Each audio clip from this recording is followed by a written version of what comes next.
खानपुर से रिपोर्ट कर रहे हैं हमारे नुमाइंदे मोहम्मद राशिद नदीम। चोरों से इबादतगाहें भी महफूज ना रह सकीं। मरकज़ी इबादतगाह गरीबाबाद में चोरी की वारदात। नामालूम चोर इलेक्ट्रिक मोटर, पाइप, तार, टूंटियाँ चुरा कर ले गए। चोरी की वारदात गुज़िश्ता रात हुई। DPO रहीम यारहान नोटिस लेकर कार्रवाई करें। गुज़िश्ता रात मरकज़ी ईदगाह गरीबाबाद में चोरी की वारदात।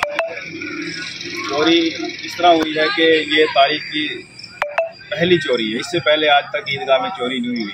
अब लम्हे फिक्रिया है कि हमारी इबादत गाहें भी महफूज नहीं रही। ईदगाह में जो वज़ू खाना है उसका पाइप चोरी हो गया, आपके पीछे है।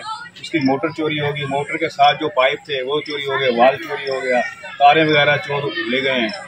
मैं DPO साहब से, SHO साहब से अपील करता हूँ कि वो चोरों के खिलाफ कार्रवाई करें और चौधरी अदर साहब को ख़ास तौर पे DSP साहब हैं, उनको गुजारिश करता हूँ कि ये हमारी रिकवरी करवा कर दें, चोरों को पकड़ें।